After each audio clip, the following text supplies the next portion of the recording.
Hello बच्चों, आज से हम स्टार्ट करने जा रहे हैं सी इंटरमीडिएट पेपर नंबर 4 जो कि होगा टैक्सेशन।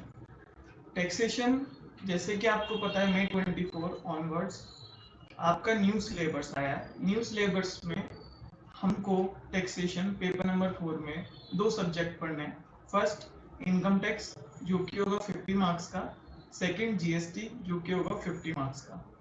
तो अच्छा सर, इससे पहले क्या होता था? इससे पहले टैक्सेशन में इनकम टैक्स होता था 60 मार्क्स का एंड आपका जीएसटी होता था 40 मार्क्स का, बट अब इंस्टीट्यूट ने दोनों को 50-50 के वेटेज में कर दिया है। तो हम समरी में लिखते हैं आपका टैक्सेशन पेपर नंबर 4 रहेगा जो कि आप 100 मार्क्स कवर करेंगे, जिसमें इसमें आपका फर्स्ट रहेगा इनकम टैक्स जो कि मैं ही पढ़ाऊंगा और एक रहेगा जीएसटी जो कि मैं पढ़ाऊंगा। तो जीएसटी जैसे मैंने बोला 50 मार्क्स का होगा और जैसे मैंने बोला इनकम टैक्स वो भी 50 मार्क्स का आपको पढ़ाया जाएगा। ओके ओके ठीक है सर। तो सर हम सबसे पहले क्या पढ़ने वाले हैं? सबसे पहले हम जीएसटी पढ़ने वाले हैं। हम GST goods and service tax से टैक्सेशन में एंटर करेंगे और देर आफ्टर हमको पता चलेगा कि जीएसटी में इंस्टीट्यूट ने और हमारी कॉन्स्टिट्यूशन ने क्या क्या लिखा हुआ है।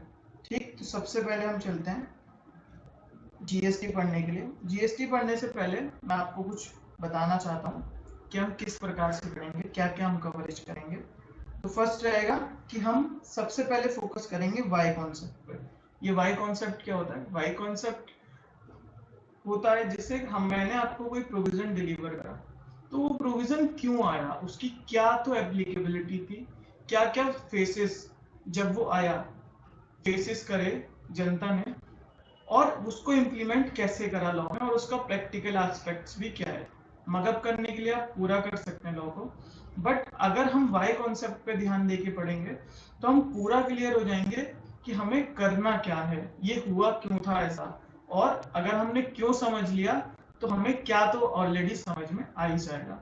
ठीक, तो मेरा फोकस रहेगा वाई कॉन्सेप्ट पे प्लस लॉजिक्स पे प्लस रिवीजन पे। तो मेरा जो पढ़ाने का तरीका होगा, तो पहले आप ये भी कर सकते हैं कि आप मेरे से ना पढ़ के किसी और टीचर से भी पढ़ सकते हैं, बट हम क्या करते हैं, हम पहले बच्चे का वाई क्लियर करते हैं, वाई क्यों हुआ ऐसा, ऐसा प्रोविजन आया क्यों मार्केट में। ठीक, उसके बाद हम लॉजिक डिलीवर करते हैं कि ऐसा कंसेप्ट आया इसलिए आया और इसका ये कंसेप्ट है, आप इसको ऐसे अप्लाई करेंगे प्रैक्टिकल लाइफ में भी और एग्जाम में भी। ठीक, तीसरा आप भूलो ना उसको, तो हम टाइम टू टाइम रिवीजन लगाएंगे। तो मैंने दो रिवीजन सोचे हैं। दो रिवीजन कैसे? फर्स्ट ऑफ ऑल हम वीडियो रिवीजन प्रोवाइड करेंगे जो थोड़ा कॉम्प्रिहेंसिव होगा, और हमें नहीं भूलना कि हमको एग्जाम देना है और एग्जाम में हमारे पास 3 घंटे होंगे, तो हम एक 1 डे बिफोर रिवीजन आपके लिए लाएंगे जो होगा ऑडियो रिवीजन। ठीक है, तो सबसे पहला मेरा कंसेप्ट रहेगा why concept, logics and third रहेगा मेरा रिवीजन। ठीक, इसके बाद 1 डे बिफोर एग्जाम हमें कभी नहीं भूलना, हमें हर दिन 1 डे बिफोर एग्जाम के लिए तैयारी करनी है, जिससे अगर हम अभी समझ लेंगे कि 1 डे बिफोर एग्जाम में क्या करना है, तो हम 1 डे बिफोर एग्जाम में बहुत अच्छा करके आएंगे। ठीक, दूसरा 100% आईसीआई मैट के हम क्वेश्चन करने वाले हैं। आईसीआई मैट क्यों सर? आप अपने भी तो कर सकते हैं, नहीं बट आप 70 to 80% पेपर आईसीआई मैट से आने वाला है, तो देयरफॉर हम उसको आईसीआई मैट से ही क्लियर कर लेंगे। सारे एग्जाम्पल करेंगे, सारे इलस्ट्रेशन करेंगे और सारे टेस्ट ऑफ नॉलेज के क्वेश्चन करेंगे जो हमें इंस्टीट्यूट ने दे रखे हैं।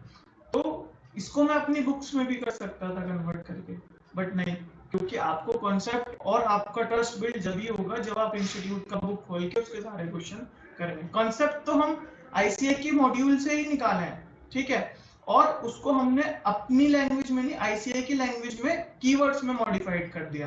तो कॉन्सेप्ट आपको वहां से निकलेंगे, क्वेश्चंस आपको डायरेक्ट आईसीआई की बुक से निकलेंगे। ठीक, नेक्स्ट हम मॉक टेक्स्ट भी रखेंगे आपके, तो वो होंगे 3-4 चैप्टर एक मिला के भी रख देंगे और एक फुल मॉक टेस्ट भी रखेंगे, और ये एक नहीं 2 से 3 फुल मॉक टेस्ट रखेंगे, क्योंकि मई 24 के लिए जा रहे हैं। अभी हम पे सफिशिएंट टाइम है कि हम अपनी स्टडी को अच्छे से प्लान करें, राइट। तो ये दोनों में होने वाला है, इनकम टैक्स में भी जाएगा और जीएसटी में भी ऐसे करेंगे, राइट।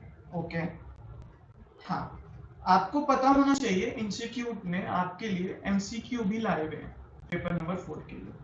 ठीक, तो एमसीक्यू आपको इनकम टैक्स में भी आएंगे और जीएसटी में भी आएंगे। तो जो आईसीआई ने हमको इंस्टीट्यूट ने जो मॉड्यूल प्रोवाइड करा एमसीक्यू का, वो भी हम साथ साथ उसको करेंगे और हम क्लास में भी बिल्ड करेंगे एमसीक्यू।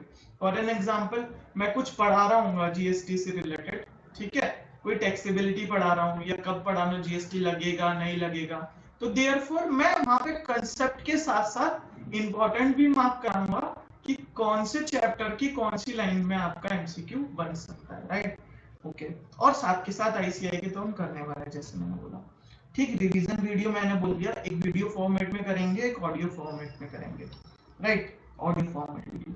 तो ये थोड़ा सा समरी था कि हम कैसे चलने वाले हैं।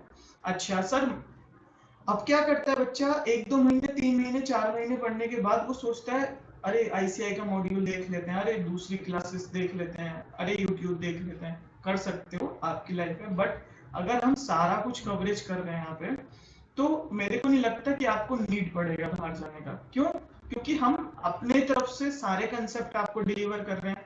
दूसरा, आईसीआई के हम सारे क्वेश्चन आपको करा रहे हैं। ठीक, उसके बाद अगर आपको ये क्वेश्चन या सिचुएशन आया 2-3 महीने बाद, तो हम क्या करेंगे, एक बार आईसीआई का मॉड्यूल खोल के और अपनी कंसेप्ट बुक खोल के सारा कीवर्ड मैच कर लेंगे कि हमारा सारा कीवर्ड जो बुक में है वो आईसीआई के मॉड्यूल में है क्या नहीं। तो देयरफॉर सारा कंफ्यूजन जितना भी है आपका निमट जाएगा और आप अपने फोकस स्टडी पे कर